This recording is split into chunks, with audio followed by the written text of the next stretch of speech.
Chiefs Kingdom, welcome back to the channel, guys. We are just one day away from full-blown training camp here in Kansas City. I'm talking about the veterans reporting to camp and us, slowly getting to the point where the pads are going to come on. We're going to have 11 on 11s, and then before you know it, preseason, regular season games are going to be here. So things are getting exciting. Now, in this video, I kind of want to break down a couple of standouts from the last few days of camp, but more importantly, some camp battles that we have to keep an eye on going forward. And don't worry, we're going to keep you guys updated almost every single day of training camp. I got you guys covered, so join the family if you haven't already done so. Before we jump into the video, though, I want to start off like we always do and give a major shout out to all the media members out there. You're going to see some names at the top of your screen. Go give them a follow on Twitter. It's free. It doesn't cost you anything to go follow them. And they're going to be posting highlights, news and notes from all of camp before even I do. So go follow them. Without them, these videos aren't even possible. With that being said, let's kind of dive into the video. Now, the first player who has looked really good but kind of ties into the camp battle as well is rookie left tackle Kingsley. Now, I never say his last name because I'm always going to butcher it, so let's not do that. Let's just call him Kingsley. He has looked really good, very versatile and dynamic thus far in mandatory minicamp, rookie minicamp, OTAs, right? But so far over the first few days of training camp, excluding the veterans, he's also looked really, really good. Obviously being, a guy who has to go into battle with Wanya Morris, who is a second year, third round pick from last season. But it looks like Kingsley is going to have at least a really big opportunity, right? He's going to have a chance to come out here and earn that starting job, right? Now, Morris gained some starting experience in 2023 when Donovan Smith went down with an injury. This should give Morris the upper hand right away, but again, do not take that as he's going to be the starter. This is a big-time competition, and Kingsley has already proven he may already be the better player. We'll see what happens going forward, but that is definitely one of the camp battles that we need to look out for going forward. Now, another one is the running back room. Now, no, Isaiah Pacheco is your starter, but who comes after him is the biggest question. And yes, there already is a guy that has been looking really good to not only the coaching staff, but more importantly to Patrick Mahomes. Louis Rees-Zammit is an international signing coming from Wales, I believe, or Welsh. Actually, he's a rugby superstar, a guy who has really good speed, athleticism, a vision, but also the ability to make plays with the football in his hands is just different, right? Now, what's most important about this specifically is not having Jerick McKinnon on roster anymore kind of opens up a big role for someone to come in here and just catch a lot of passes, right? You do have Clyde Edwards-Helaire. You do have a guy like Keontae Ingram, who Deneric Prince as well, who will have opportunities, yes. But Louis Rees-Zammit is already a favorite, not only from a lot of fans, but for Patrick Mahomes. Again, I think that's going to mean a lot to if he doesn't make the roster. And I think his understanding of the game as it continues to get more and more acclimated, as he continues to grow as a player mentally and physically on the football field, this is a guy that it's going to be hard to keep him off. Right, on Sundays. I really do believe that. Now, let me know what you guys think about Louis Rees-Zammit, and I also want you guys to comment down below 3 players that you think could break out this season, whether it's a rookie, a second-year player, a veteran, or someone they just traded for, whoever it may be.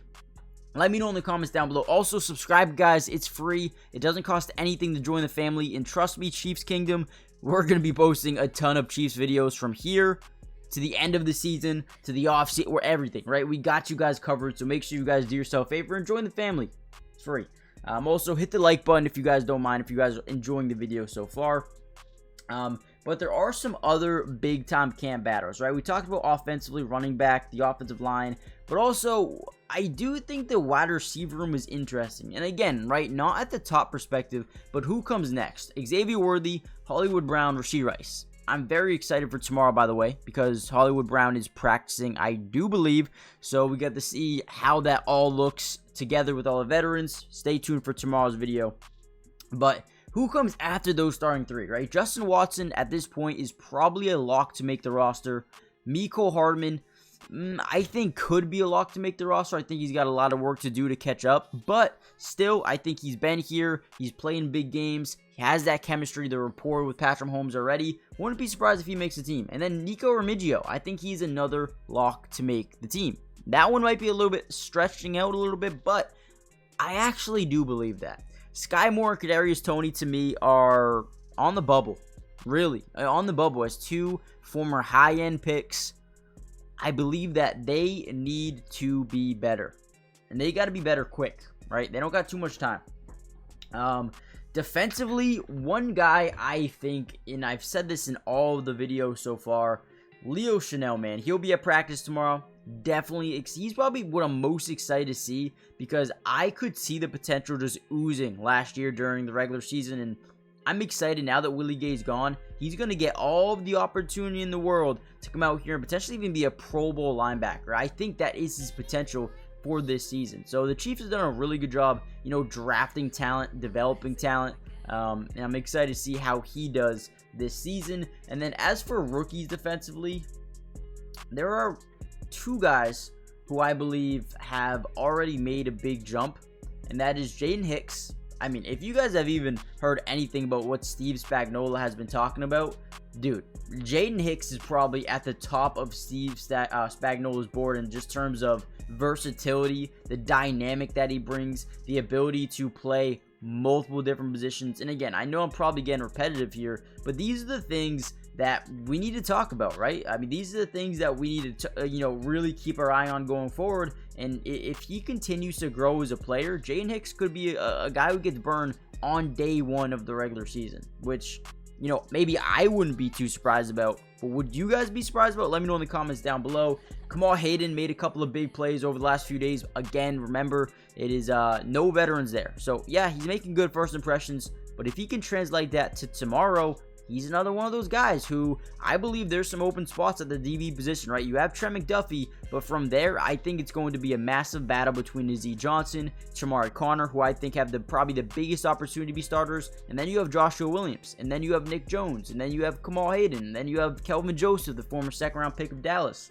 You have, Ako Bowie Dole. I don't know how to say his name. I think I just butchered it, but he's a guy who looked really good during mandatory minicamp. So again, they have a lot of guys that can really earn a starting job on this team, and that's going to be the most fun aspect of this Kansas City Chiefs unit. Jaron Hayek made a unbelievable play during 7-on-7s. Let's see if he can continue to look good during practice, right? But with that being said, I mean, that's pretty much it. Not too much happening here. They did sign Kyle Sheets, who I believe had 2,400 yards and 29 touchdowns over 51 games during his collegiate career. Other than that, that's pretty much it. Let me know what you guys think. Hit the like button. Tomorrow is day one of training camp with the veterans. Tomorrow is going to be a fun day. So let me know what you guys think, and I'll see you guys in the next Chiefs update, which will be tomorrow. Peace.